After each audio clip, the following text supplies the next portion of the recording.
North American Summer Split. And in honor of Thai-loving, barbecuing dads who encourage their kids to play video games, we caught up with the pros to talk about their real-life champions. My dad's really cool. He's a cool guy. He gave birth to me. Well, he didn't give birth to me, but yeah. A champion in game that I could compare my dad to. I think my dad's kind of like Alistar. He's willing to give the headbutt to just push me, but at the same time, you don't want to mess up the horns. 因为他平常就比较严肃，然后对我管理就是比较严格一点，所以我觉得应该是这个。I'd say my dad's like Pantheon. He always talks about how he's gonna like stop being an engineer and like open up a restaurant. Now that I think of it, I've always wanted to be a baker. My dad, he's probably most likely like Braum. You know, he's always helping people. He's a big shield with him too. I'd say Braum, but only because of the mustache. My dad's kind of like Draven because he's kind of troll. Yes! My stepdad is really supportive, as well as my mom, so I really want to thank them. He watches all the games and he often like will send me messages, you know, saying like congrats. He just really cares about my success and he definitely wants me to do well. Happy Father's Day, Dad. I love you. Happy Father's Day, Dad. Dad, if you're watching this, thank you for supporting me for all these years and happy Father's Day. 好吧，父亲节快乐。 Happy Father's Day, Dad. Danke fürs lange Aufbleiben, damit du meine Spiele schauen kannst. Happy Father's Day, Dad. And thanks for supporting me. Mom, you too. Happy Father's Day. Thanks for supporting me. And to every other father out there, thanks for supporting your kid. All right, Kobe, so what do you got? Who's your dad? What champion? My dad? Yeah. I'm going to go with Rise. Ooh, He's good. bald. He's bald. I'd go with Zillion. I would really like him to play one of the Blue Men group for Halloween or something. I think that would work really well. I hope he's watching. That's the gift you needed right there. All right, it's time for our second Rumble on the Rift. Complexity versus Team Solo Mid. After their commanding win over Cloud9 yesterday, it's looking like TSM may have gotten the ship back on course. I mean, you got to say, Loco Duco has had an instant effect on the team, if nothing else. I mean, it's not very often that you're able to see something like that, where somebody comes in and instantly the team changes. But that looks to be the case here. The team was playing with a renewed focus, and they came into Champion Select with a clear plan. For example, Amazing rushed right into that Sightstone on Elise that we keep harping on. You know, it was before he even completed his jungle item. We don't see that very often. So it helped them get vision for the team, which is something that TSM has been lacking. And, you know, Wild Turtle, he had his best game of the split so far, finishing with an 18 KDA with that first pick on Corki and only dying one time. Just a once. While TSM's star is on the rise, Complexity has been struggling to get off the ground.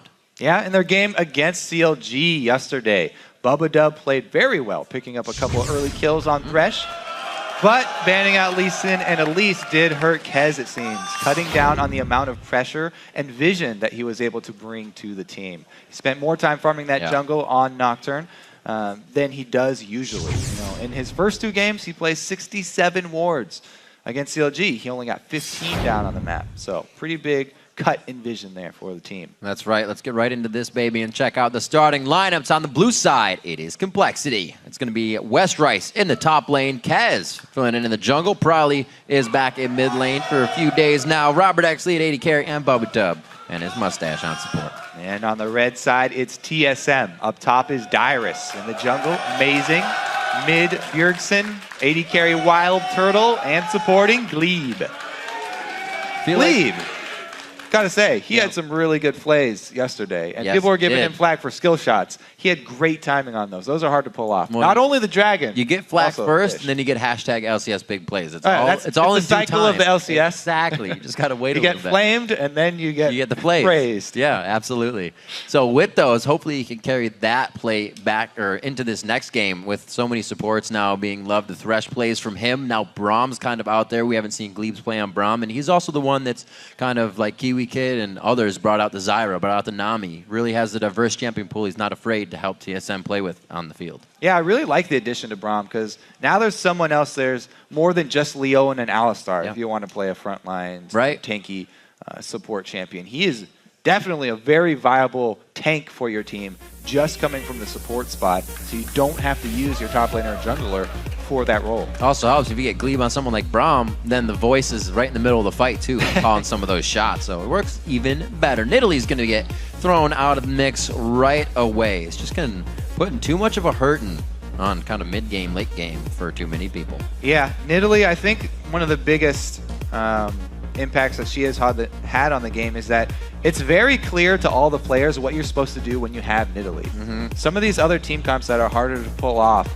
a lot of the teams have been sort of floundering in that mid and late game stage. But when you have Nidalee, you know exactly what you want to do. Control your blue buff and throw spears all day long until you hit a good target and then take an objective. Is it that easy, really? Is that all I got to do? Yeah, pretty much. Siege up, throw spears. There's a little bit more to it Hitting than them becomes the hard part. There's a little bit more to it than that. Twitch also taken off the field, though, with Lucian still up. So either Lucian will be a very high priority pick this time around. I don't think that he will be banned because, as we've seen, Corki extremely viable in that matchup as well. Even Kog'Maw, I'm kind of surprised that we haven't seen more Kog'Maw actually in the North American LCS, but he's still extremely strong right now too. Ooh. Turtle's going to take a nap, sleep on it, and think about it. Bjergsen draws himself a Twisted Fate ban. Went 4-2 and 15 on that yesterday versus Cloud9 in their victory. So, a bit of a playmaker once you got that Zanya's. Yeah, pretty much all mid bans here besides that Twitch. A lot of focus on this mid lane here. Prolly has actually been one of the biggest strengths for Team Complexity in his laning phase against these very top tier mid laners in the North American. I'm very surprised they let Ziggs go through against Prolly as well. Usually something that's banned against him all the time. Be interesting to see how TSM formulates this team composition. COL gets Ziggs. West tries to be the first pick here. Complexity kind of prioritizes whatever they feel will be best in the game. They haven't really stuck with one thing coming out of the gate. Yeah, it's so interesting too how this Jax has just gone through almost every single ban phase. With so many people were complaining about how strong this champion is and how overpowered it is. Nowadays, it's getting through pretty much every single draft phase that we've had. And teams are so much more willing to deal with him just by bringing very high crowd control teams. We do see that. Ziggs, though, that you're hoping for the Prolly Ziggs. Very, very hyped up, one of his favorite champs. He'll be throwing some bombs everywhere. Whenever every champ that kind of has to do with fire, Prolly's got it in his back pocket. And he Ziggs. Just lock it down and start some flames. Dyrus and Amazing on the other side to lock in here. We'll see what TSM can get themselves rolling with. Yeah, I'm really interested to see what type of team TSM want to run into a Ziggs, because Ziggs has some very definite things. He's a lot like Nidalee in that it's very clear what his late game strengths are. The wave clear, it's very hard to siege up against him. The story foretold. As well as the sieging. So we'll see what TSM want to run into that. Bjergsen can either run Assassin and just spray on the kill potential, like Yasuo or someone into it, or he can go safe and go Orianna, bring more shields. Already Lulu locked in though. That is very flexible pick. Dyrus has even used it top. Could go any of the 3 lanes. They've actually picked Lulu 3 times, twice on Bjergsen, once on Dyrus, and still have yet to win with her. So we'll see how they utilize this one. Nami, though, could be looking back to Glebe. Second time on Nami, he will lock that in. Yeah, with all of the focus, though, on the mid and the bottom lane with the ban phase, junglers all went through. So both of the top tier junglers are through, and I think that's good for Kez because he can bring the extra early sightstone. He can get extra vision down there, but it's also really good for TSM. So they both got very comfortable jungle champions, and really it's going to come down to performance now because both of them are very happy with the picks that they got. These are the 2 most contested jungle picks there are. I really want to see, given their best tools, what kind of game plan can they come out with, because Amazing has not come into these games with a lot of forethought and a lot of planning before them. We'll see if Loco has changed that up. It looks like the AD carries will once again match up the same. Lucian for Wild Turtle and Corki for Robert Exley was the same exact AD carries on the same sides they played in this first matchup. So we'll get a bit of that replication. Bubba locking in Renekton for West Rice in the top lane. Safe play for him. And now we got to round out. Is that Dyrus's, or are we actually going to get a Lulu in the mid lane and something else for Dyrus? Yeah, could even be a top lane Lee Sin. Switch around, pick a different jungler. Oh, man. I really doubt that one, but the possibility is there. Amazing's like, please no. Yeah, so that Corki, though, I think that is pretty good to highlight because Robert really likes it, but also Turtle picking it over even Twitch last time around. So Lucian always the go-to pick there though, for AD carries. All right. And he goes the assassin route. He does go the assassin route. Yasuo was played in week 3 versus LMQ for Team Solo Mid at the effect of a loss. 4-4-0 for Bjergsen. We'll see if he can turn around on this game. A lot of potential for them to stay alive in the engagements that they want. Also, it's funny that they did this against Complexity, because if you early pick a Yasuo versus Complexity, probably loves picking Annie into that. He's one of the few guys that talked about has that in the champion pool. So they actually, this is something you would only have to do against Complexity, is wait for the mid laner to be locked in before you Yasuo, so he doesn't have to go up against that probably Annie. And he does get this matchup versus Ziggs. And we'll see if it works. The game of chess and champion select has been played, and the pieces are set. Before the teams spawn onto the Rift, let's see who you think will come out on top. And according to LOL Esports, 86% of you have voted in favor of Team Solo Mid. Wow, pretty big. But if you feel a momentum shift, you can change your vote by tweeting us at LOL Esports and using the hashtag COLWin or TSMWin. So last time we played, we talked a little bit about what was used, how it went down. Ziggs was also used by Prolly in this last game, and TSM found a way to shut it down. It was Bjergsen on Kassadin in a 10-0-4 game, so he didn't get cast this time. It's going to be a little bit different, and it wasn't the longest game either. Looking at the time on this one, 30 minutes, and the first inhib was taken at 26, so TSM definitely had the win in mind right from the get-go. Yeah, and usually when you see a Ziggs, everyone kind of groans because they think it's going to be a long game. Shut down. It's so easy to stall people out with Ziggs because he has such great wave clear. But TSM were even able to cut through the minefield and power it right through for the win versus Complexity last time. Strong play. TSM has definitely been having a little bit more map control. We talked about Loco Doco and what he did on the first time coming into the team. It wasn't game changes. They were life changes, kind of outside the game things that they needed to then look in on the game differently. So far, it is working. Let's see if it works here. Complexity on blue side. TSM getting the crowd chant to start off as they make their way out of red. Some stragglers. They're new to the chant, just like there's new TSM members. There are new TSM fans. Right. It's kind of complicated. It's hard to get down. Get the rhythm. Yeah.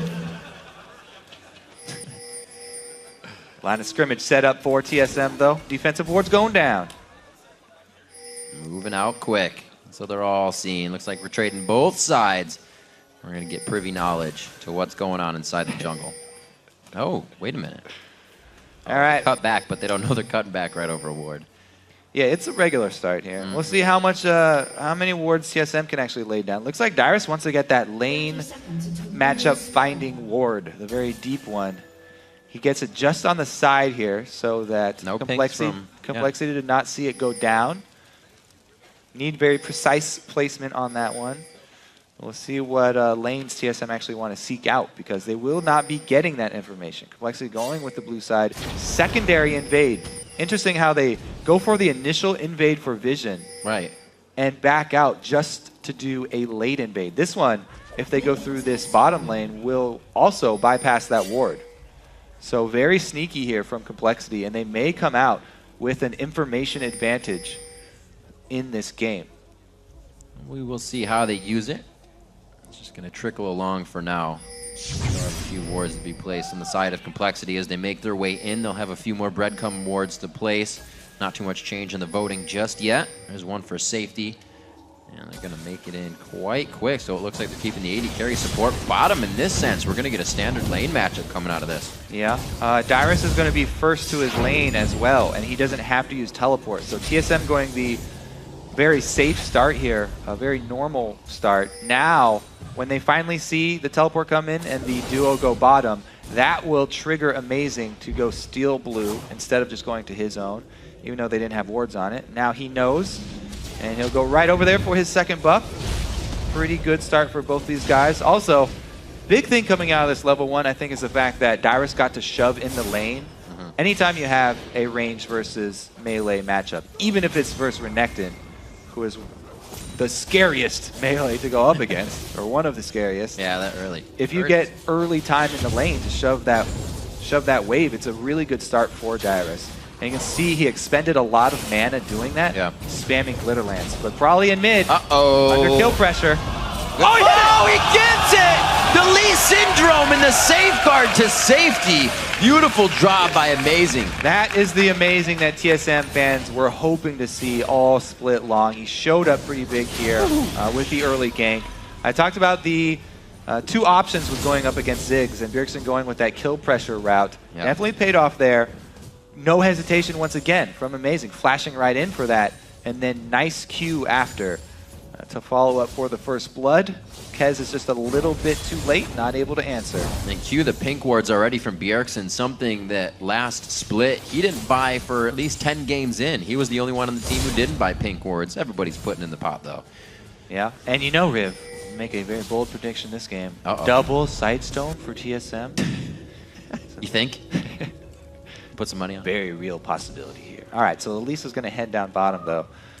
We didn't talk about this bottom lane matchup too much, but both of them actually have very good gank setup, especially if you can control side lane bushes. I really, really emphasize that a lot in with these 2 supports, but it makes it so much easier for you to pull off one of these. And there we go. How about that bush pressure? Being able to come out with all the aggression there, the repel still. You gotta love the Elise Thresh combination. The cocoon after to give them the lane presence. A flash and a summoner heal burnt on that one. Yep. Also a very favorable trade too. Almost no damage exchange back on Robert or Bubba. So pretty good jump in lead there for the bottom lane. However, this mid lane, after that first kill, Bjergsen is really not giving Brawly any breathing room. He's really using his dash very well to kind of dodge out all the Q bombs. And then you just leave Brawly kind of sitting without anything. Yeah, he's actually going that Voyboy route where he maxes the dash first. Already 2 points in it. Let's see if this gank can work out for Amazing. Number 2 here. That's West Rice. Oh, he misses. Oh! Help pick West was Rice. on. West Rice, leave They that. want it. You made your Amazing! escape. What are you doing? Amazing second turret dive here. He's not going to be able to get the Sonic Wave to connect for the resonating strike, but save plays. Kez comes up to soak up whatever experience could be lost into the turret. Yeah, good jukes there from West Rice. Playing the mind games. Amazing was holding onto his Q to the last second. He wanted to get the slow down first to line up an easy Q, but West Rice too slippery. He Little does get out for him though. Alive. His flash is down. He can teleport back soon. Yeah, he'll be able to teleport back up, but he's going to walk it out.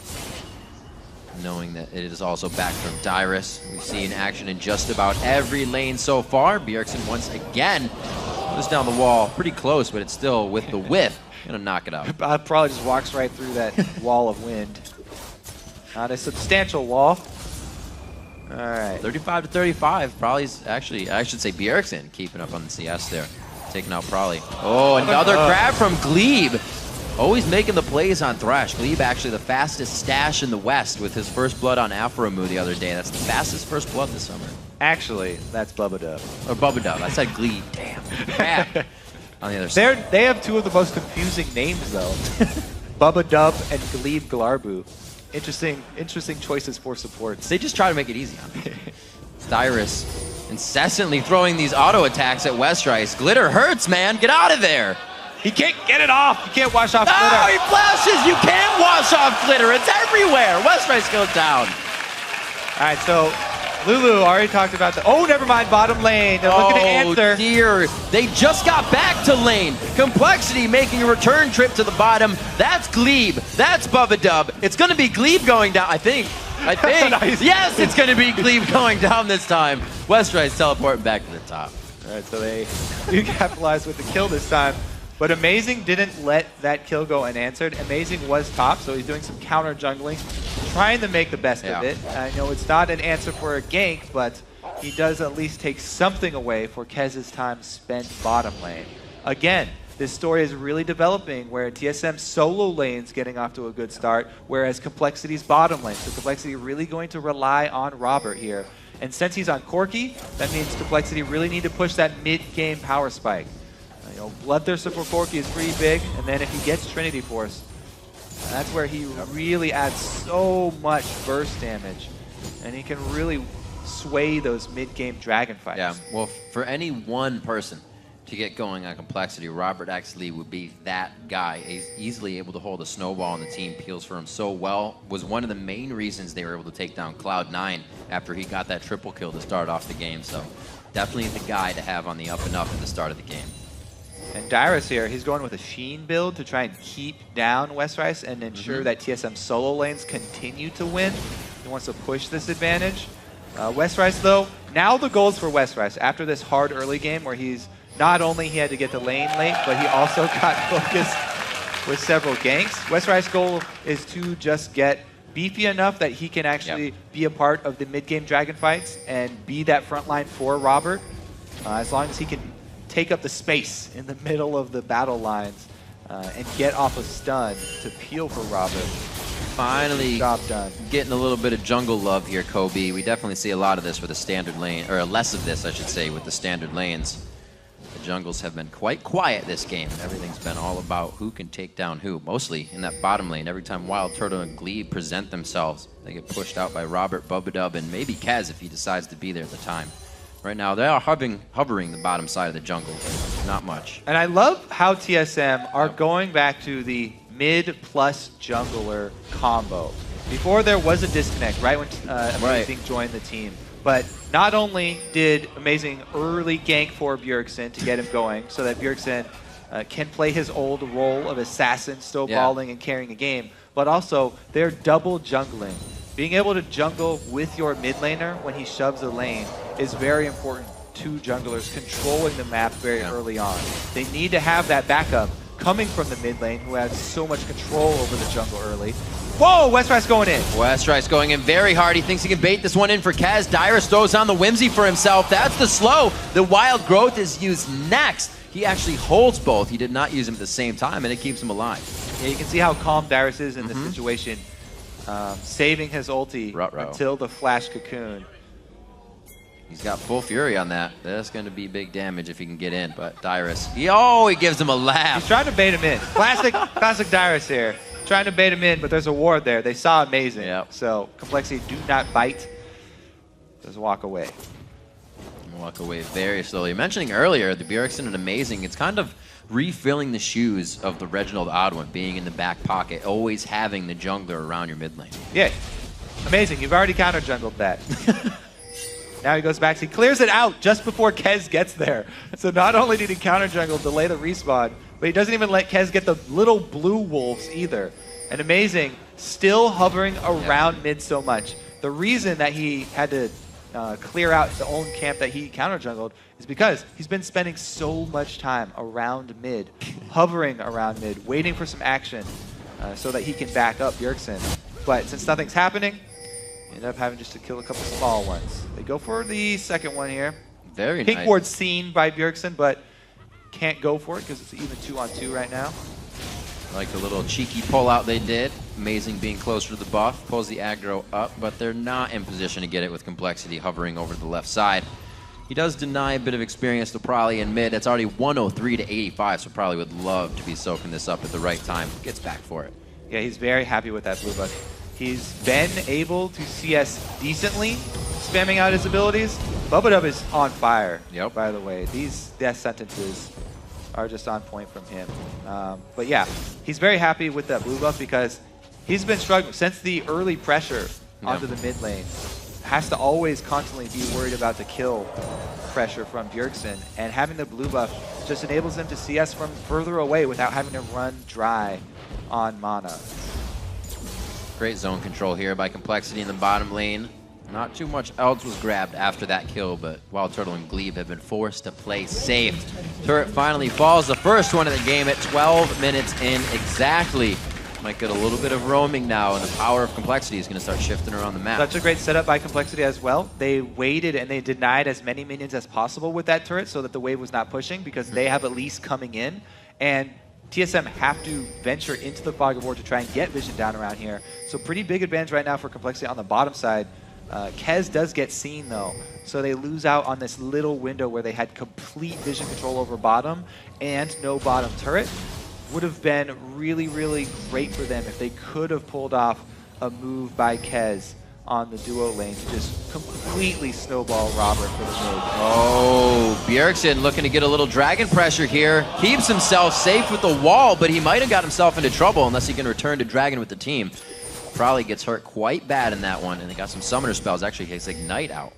A great wall there from Bjergsen, saving his own life with the walk away.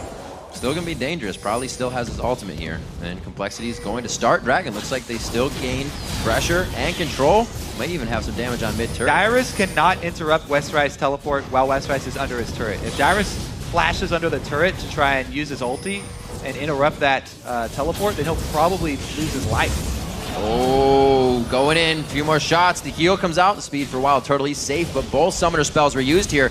Right now, TSM is on their heels and actually disengaging with summoner spells, so it's only getting worse.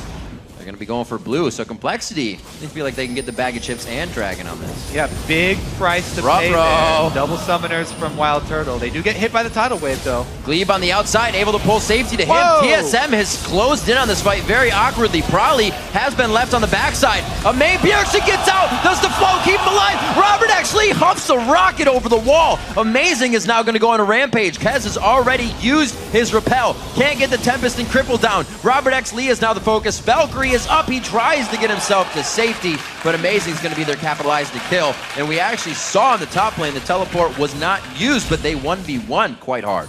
Dyrus stopped his. Yeah, Dyrus is able to... locked up. It's actually Westrice flashing under the turret here. He's the one who takes the turret shot to try and stop the teleport. Said it one way, but it was also true the other. And he's going to pay for it here. Westrice just slowly dying to the damage over time. Ouch. Dyrus with Glitter Lance. How do you make it so far in the end? Oh, all right. It was a he died over there. Valiant attempt on the escape there. He was zigging and zagging, trying to dodge that Glitter Lance. But Tripped over his own feet in the end. It happens when you have to dodge that much. 22,000 to 20,000 gold. 2-1 in turrets as TSM is getting themselves a pretty nice lead here. Whoa. Dyrus just picked up a needlessly large rod. Together a recipe of things. He was like, forget about these little baby items. I want the biggest one of each. What do you got? Bjergsen keeping 125. Finally crested by Prolly, back to 131 as Zig should be out farming that Yasuo. I have to say that was beautiful CSing under turret and avoiding all harass while doing it. Yeah. Great wind wall to block 2 bouncing bombs and pick up every single CS under that turret for Bjergsen there. Static Shiv finished for him right after that Cutlass, so he's at a very, very strong power spike for himself as well. He just wanted to get the lifesteal and slow from the Cutlass. Everybody really does value the Blade of the Rune King early on Yasuo now as well, because he scales so well with attack speed. Right. So he'll probably just go ahead and upgrade that next. Getting everything he needs. You see Westrice come down to clean up a bit with his teleport up. He heads to the top lane. And it looks like it was going to be Bjergsen for a second. He's just cleaning some stuff out. Complexity tries to put the force in mid. See how TSM responds. Robert is at one of the scariest points in the game right now. It's 16 minutes, and he already has that Bloodthirster fully stacked with a Sheen on top of it. Now, it's not a completed Trinity Force, but really the burst in damage comes from the Sheen part. That's the most critical part as far as damage output is concerned. And he's been spot on with those shots. We saw it take out Amazing as well, trying to get away towards the bottom lane. Yeah, a little bit more on that Sheen. It's one of my favorite items for efficiency as far as mid-game burst damage. Ever since that price was lowered, it just adds so much for any champion who actually uses mana and even benefits a little bit from ability power here. So it's going to do a lot for Robert. Even under turret, you can see so much harass going down for him. Complexity showing their strength right now and the capabilities of the champions they have selected to rock through this game with. 2 kills under Robert X Lee are the only 2 kills that Complexity has, but we were talking about that is a member. They will want them on. Both colored pings, though. Everybody's aware of Amazing moves here. Westrice does back off accordingly. He knows he cannot handle Bjergsen 1 versus 1. Especially since Westrice has itemized magic resistance in his Dyrus matchup. Switching Bjergsen over there, TSM knows they definitely have free reign of that lane. And Westrice has to play very defensively. Nothing there for Amazing to capitalize on, though. He spent so much time in this Complexity blue side jungle. TSM keeping 2K up. The rotation now to mid as they drop all 3 outer turrets. Looking quite good. CS is up in quite a few lanes by just a little bit. So the laning phase going very well, as well as Team Solo Mid's map control. Bubba a little too caught out on that one. Thought he had the upper hand, a false sense of security. But wait, Westrise teleports in. The first slice does not provide a dice, and it looks like they're going to be forced out of this. He turns back, thinking the team was ready for the initiation, and that's going to be an error. Gets himself killed. Complexity starts to lose ground here in their own jungle. Yeah, what a great flash there from Glebe. Kind of baited Westrise in. He was able to escape the stun, and Westrise really wanted to use that stun charge. Bjergsen is really deep in enemy territory, though. He's trying to get to the minion line. Now he's safe. He's going down the line, coast to coast. Bjergsen keeps himself safe. And Turtle gets, wow, everybody's getting themselves a little too antsy right now. TSM is forced to back off. Half health across the board is what we're seeing. Glebe wants to get some heals out. He's out of mana. So take a breath. Everybody just calm down. Yeah, Bjergsen running his hardest, sprinting towards that minion line to get out alive. Barely gets there, but now it means that Complexity have control over the map as they've chased off TSM. Blue buff recovery here for them. It's not the biggest deal for the team as a whole because their mid laner doesn't use it, but it's so important on Corki. It's almost like you do have a mid lane reliant blue buff champion when you have Corki on your team, because especially since this is the character who's going to carry Complexity, their strongest champion right now, having him be able to spam out his abilities as well as lowering that cooldown for his rockets and the speed at which they come out, very big pickup for Complexity to get that onto Robert X. Lee. Robert also choosing these Sork boots over the Zerk boots, as we see he usually do. Yeah, that was close. It should have hit him, but it didn't. All right. And almost only counts in horse hand grenades. The other thing about Robert X. Lee's build here, going with these Sork shoes, he's even more spell-oriented and poke-oriented. So the blue buff definitely going to pay off here, having the extra spell penetration. If he goes Berserker, he has a bit more pushing power as far as turrets are concerned. But he's all about the team fight damage. He just wants to dump out as much damage as he possibly can in this mid-game dragon fight here. Oh, it's tagged. Good Sonic Wave. Pure vision. All the way to the bottom lane. It's going to be cleaned up by Robert X. Lee. TSM should be able to get a great push on this mid wave. They don't have the vision to know that Complexity isn't really moving for it. Probably can clear a wave with his ulti, even though he is bottom. Let's see if he does use it here. Because Westrise is going to have a real hard time hanging onto this turret by himself. Rest of the team does come in. Half health turret and still Zig's ulti available, so they can use it in a team fight if they need. Dragon is still up, so definitely is going to be the next point of contention here. TSM have full vision control of it. Not the quickest turret to go down. Looking at Wild Turtle 20 minutes in here. He's not got that Sheen or a Phage. Oh, Prolly gets hit up a long right into the bubble. Oh, very nicely done. The tidal wave goes out. Prolly goes down. Robert actually forces his escape over the wall, so he can't return. Oh, TSM is going to gain control with Dyrus going to push the top lane. The map control back in favor of Team Solo Mid after this. Prolly was tricked by Bubba there. Took the Lantern into his death. What a combo. The Nami Yasuo right there. Obliterating those two. That's why how fast they get killed here. Bubba trying to save them, but man, right into the bubble and the Nami wave on top of the Yasuo ulti. No chance for either of those guys. Dyrus even throws in Lulu ultimate for good measure. So excited. Oh no! Wait, well, he connected with it. Maybe he's got the Valkyrie to get out, but he just used it over the wall. It's going to be oh so long. Amazing kicked him into that bubble. There was not even a chance for him to Valkyrie array. Kicked him right into the bubble as it was about to land, so there's nowhere for Robert X. Lee to dodge. What a play right there. Very small change there. Wow. Good adaptation. It's just becoming all sorts right now for Complexity. They are scrambling to assess what Team Solo Mid is doing to dismantle their jungle, and again, the steal coming in for Amazing. Goes away with that, and they're going to gain control over Baron. You see a ping come from Complexity. Let's take a look at this one more time. Take a look at the kick here. Slow that down for the Dragon's Rage from Amazing. Hiya! Boom! Right into that sucker. That's some strong soap. Gotta get clean. Gotta get clean. 209 to 184 in the mid lane. A discrepancy in the top lane as well as things really start to shift. But again, focusing on Robert Exley on that Corki, he's still holding 10 CS ahead. A few kills to his name, but the deaths have crept up to equal kills now, and things are starting to fall off for Complexity. 6K behind. TSM looking very organized as they come into the game. Yes, they are. Speaking of that last play, organized, there's definitely good communication between all of these guys. And Glebe, once again, having a great game. Those are back-to-back plays. Yeah. Glebe landing very good Aqua Prisons. And just 3 members of Complexity soaked in the dunk tank so far. Back-to-back from Glebe.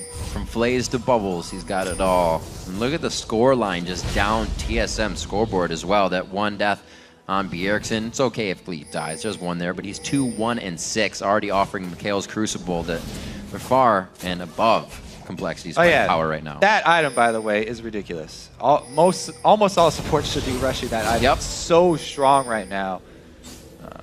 Able to get somebody out of a death very, very easily. A little HP, never hurts. A lot of healing with the crowd control removal. It basically has everything that you want on it for a support item.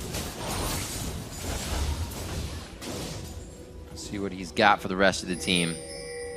And it's just going to be support for now. They all have wards they need. They've set up pretty much the security system that's going to give them the power to keep stealing from Complexity and get that final push. Looks like it's going to be in the top lane. It'll be a hard turret to defend.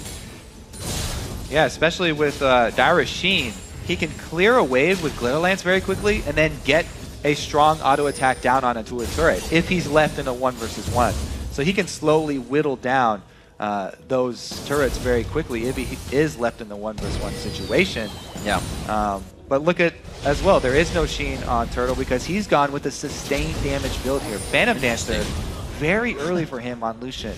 Now you do get more shots of the culling still. Right. I don't think they removed that. They were thinking about it. But you still get more skills with him. COL doing what they can. You see the power of Brawley here, but you also see how much damage TSM is able to get on the turret. That almost shouldn't happen with the wave clear that Brawley would be having on Ziggs. Now to the mid lane. TSM is peppering turrets across the board. Complexity cannot answer this. Every turret is a really big pickup for TSM because they are definitely oriented more towards team fighting, and they're having to get through a Ziggs. So every turret you get against Ziggs is a pretty big win. Very, very big moral victory for these guys. Let's see what they can make anything happen with this bush gank. Let's see what Glebe does have his tidal wave ready.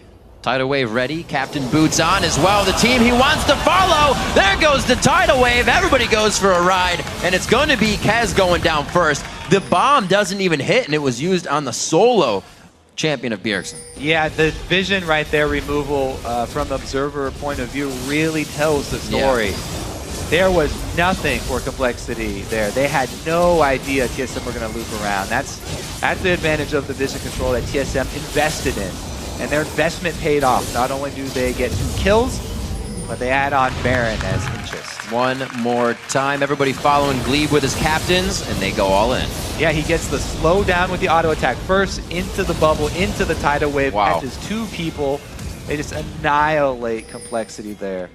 That Captain's Boot upgrade pickup for Glebe is a very rare pickup. Yeah. It does enable the team, since he's usually going to be behind the team, enables them to retreat if they do get into a bad position. But as well, if he's leading the charge. Like that, it's going to get everybody right into the fight as well. Swimming upstream, made that one work. 40 seconds on the clock. Dragon's going to be worth quite a bit. Not its max amount right now, but it would be very good if Complexity could grab those little tidbits as this game goes on. 10,000 gold behind right now, and everybody playing very up to par by Team Solo Mid. We kind of wondered yesterday if it was really the change of Loco Doco, and they're kind of solidifying that question now.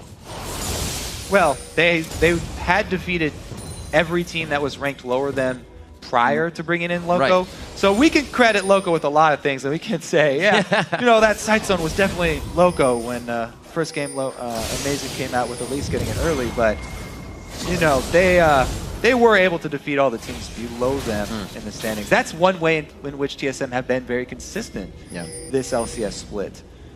So we could contribute a lot of things to Loco, but not everything. Moving in Amazing, and the rest of the team setting up what could be some final wards here as they just litter the entire jungle. Whether the wards are 2 inches or 2 feet from each other, they want that vision. Turret's going down in the bottom lane as it's Bjergsen working the split push in the top. Westrice has been having a tough time with focus on him in the game. Dyrus alone sits 3,000 gold above his cash flow, so you can see just how tough it is for Complexity right now. Yeah, it's very hard for them. What they really need now are Death Sentence and Cocoons to land on people who are out of position. Here we go, though. 2 versus 1 up top on Bjergsen. Switching target, they might be able to capitalize. Oh, he goes back in. Oh my gosh. Yeah, he goes back in. The healing's going to be there. Will he actually be able to rock this out? The double kill. This shouldn't kill him. And he makes it out alive. I like his use of the active from Blade of the Ruin King right after he does his ult. Really good thinking from Bjergsen there. Able to go back in and grab the double in the 2 versus 1 situation. Uh-oh. Able to bait them in and go for the burst. Very well played. Oh, soloed out with a little bit of help on the shield coming in from Wild Turtle.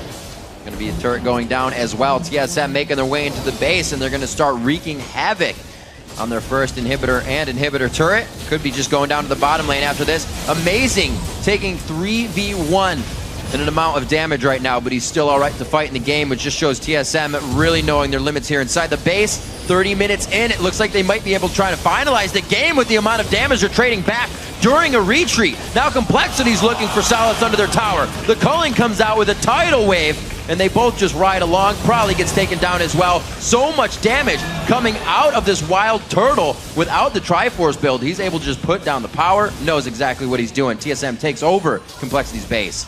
Oh, he wants more too. Boom, boom. Bang, bang. Bang, bang. You're dead. 2 bullets. There it is, head. 4 down. Robert X. Lee outside the base right now. Can't even find safety within their own home base. 30 minutes into this one, 20-2. As Complexity looks for a bit more. Robert, fantasy points, Robert, fantasy points. He's saying, follow me, you don't want the Nexus. It's going to take a little bit longer. They are still hitting it up, and it's going to be a 30-minute win for Team Solo Mid. 2 solid wins for TSM this weekend. Getting off to a good start. Revitalized team here. Oh, this way. Oops. Let's go this way. Wrong door.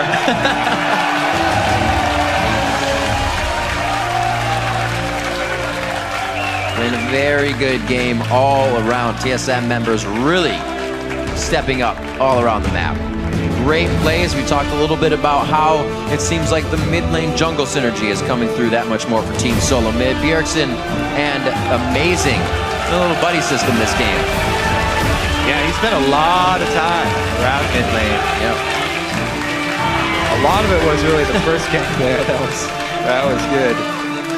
Some of the extra time was wasted, and Complexity made a valiant effort. Trading the top lane and mid lane power TSM for their bottom lane. They put a lot of hopes onto Robert. They did. They had a good start there for Robert in the bottom lane. Pushed out Wild Turtle. Robert and Bubba Dub. A lot of really good hooks from Bubba Dub. Now, but not able to turn the strong mid-game Corki, though, into the victory. Too much pressure from TSM towards the top side of the map. Really able to control pretty much mid to late portion of the game. They weren't too worried about their blue buff kind of being stolen or being hovered around, because after they got Complexity off their side of the map, it was really just TSM forcing Complexity, dictating their motions and everywhere they went. Then when you can get Bjergsen to just roam around single on Yasuo and start split pushing, everything starts to fall apart.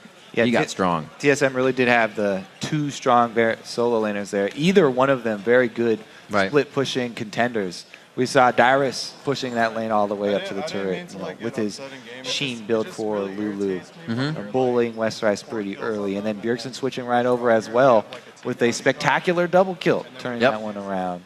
And things working a little bit better for TSM too in their trial of different things. Like we said, they had 3 Lulu plays before this, and one of them was on Dyrus, 2 on Bjergsen. They finally find a win with that Lulu play, and it's actually back in the top lane on the player who plays it the least. So even though TSM's trying to go outside their box, they're still keeping strong, methodical play along while doing it. Complexity hopefully they can find some ground to stand on soon, because they're going to still have Broken Shard coming back. It's going to be another mix-up of trying to get coordination back together, and it's only going to get tougher. Yeah, not only are they the newest team in the league, but they've also had to deal with so many switches.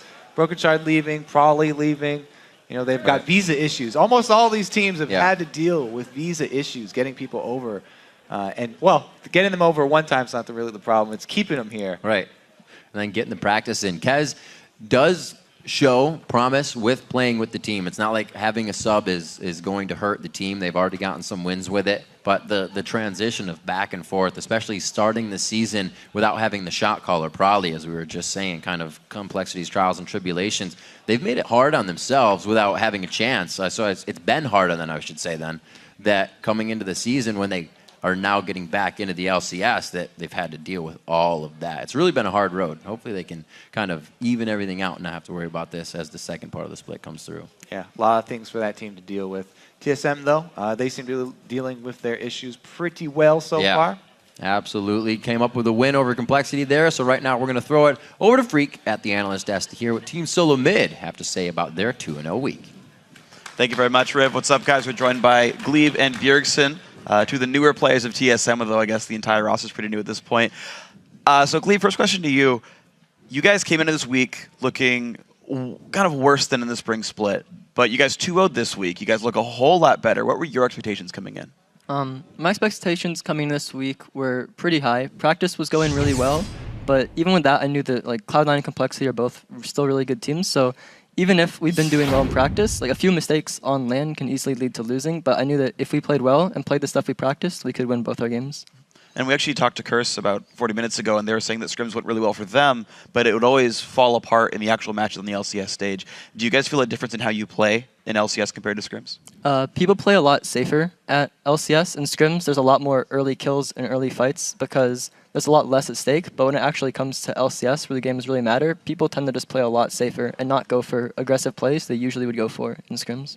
Does that tend to make it like kind of improper practice where like certain champions that are going to be lane dominant are actually much weaker because you don't get those plays anymore?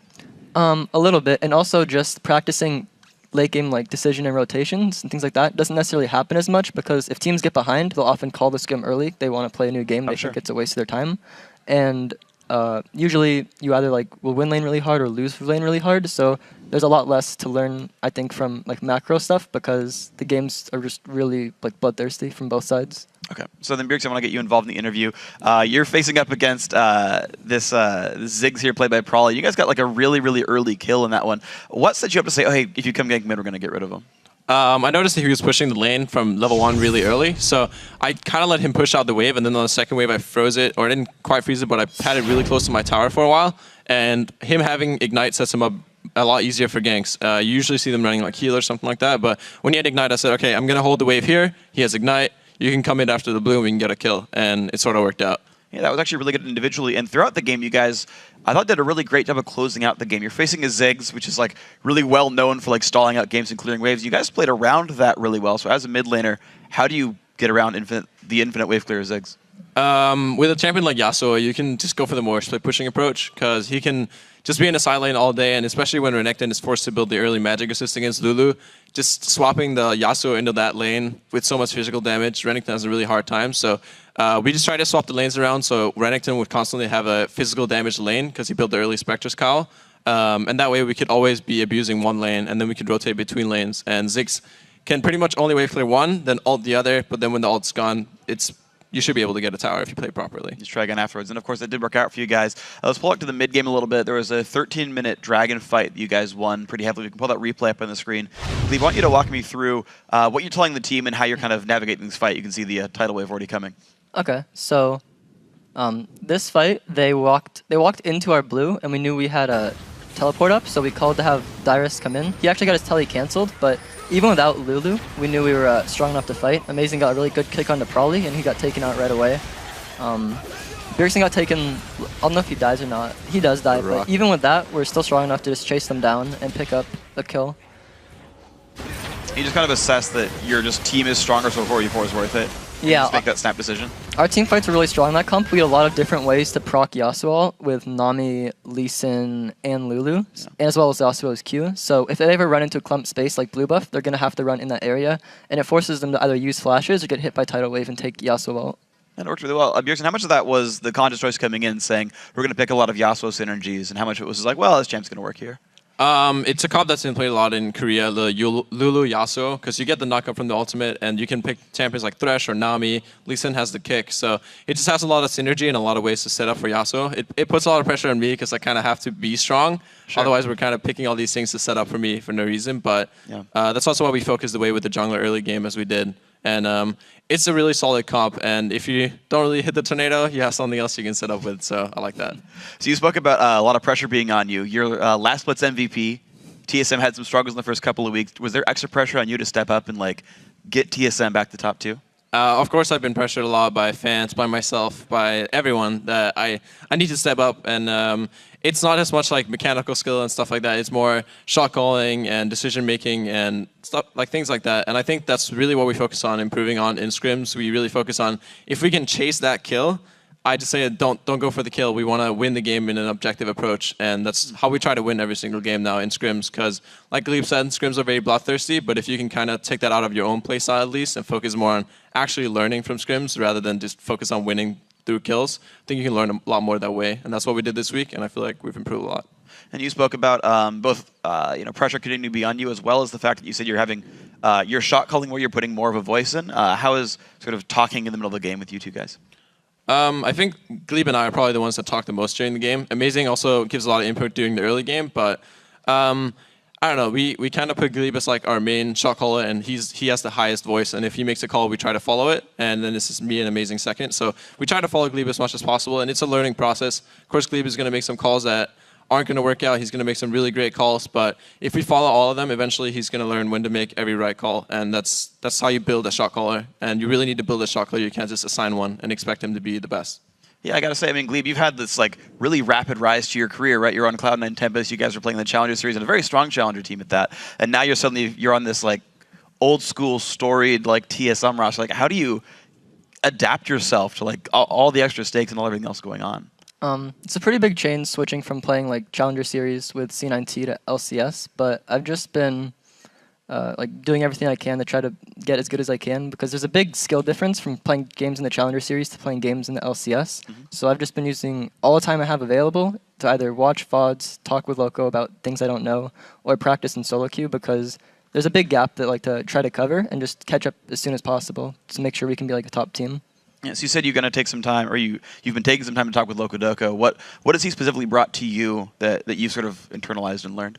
He just knows a lot about bot lane, like playing AD carry professionally in the past, as well as knowing other Korean supports. He can talk to them. He also watches the game a lot, so he knows a lot about bot lane in particular. So if I have any questions about matchups or what champs are strong in the meta right now, or what VODs to watch to learn about like 1v2 roaming or something like that, he can usually recommend something for me. Cool, and of course you guys have improved a lot, and Glebe, you've been really phenomenal as well. Bjergsen, I want to get back to you. Speaking of amazing plays, actually, we have another replay. You 1v2 in the top lane and get out with style, if we want to pull that replay up. So before it actually starts, what are like the mechanics you employ when you're like going hard as Yasuo? Obviously you want to dodge as much damage as possible. I try to keep jumping on creeps or jumping on something so I can avoid damage until my Q comes up, because the Q has like double or triple the auto attack range. So if you can use that as your main damage source and try to kite people as much as possible, that's how you want to win these fights. And I was just kind of like, as soon as I saw her, I was like, either I'm gonna die or I'm gonna go big. And like I say, I keep trying to just jump on creeps and avoid as much damage as possible. And I get the double knockup, which procs the armor penetration. So I start doing a lot of damage. Here, when I'm killing Renekton in the end, I realize that I have Ignite up, and I'm like, oh, maybe I should actually use that. I do, and it ends up going pretty well.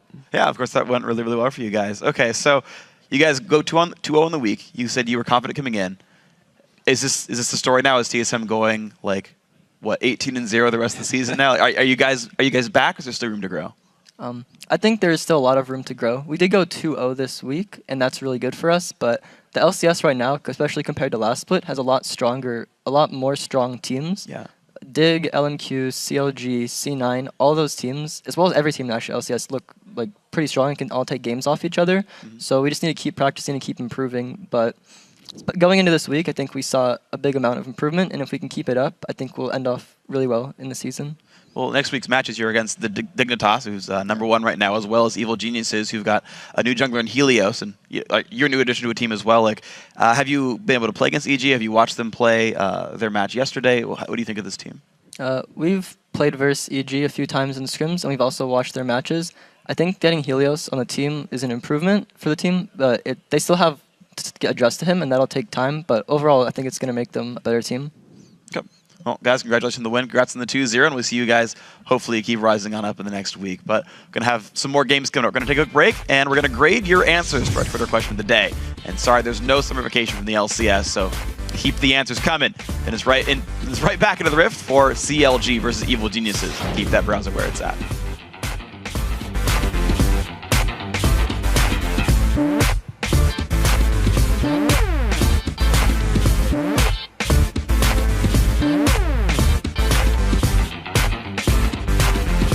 Does Lemon Nation mean emotional? If you put down the letters, it's emotional. Lemon Nation. No, it's not. You got me good. Almost. Has been left on the backside. Bjergsen gets out. Does the flow keep him alive? Robert actually huffs a rocket over the wall. Oh, probably gets hit up a long right into the roll. Oh, very nicely done. The tidal wave goes out. Probably goes down. Here we go, though. 2 versus 1 up top on Bjergsen. Squishy target. They might be able to capitalize. Oh, he goes back in. Oh my gosh. Yeah, he goes back in. The healing's going to be there. Will he actually be able to rock this out? The double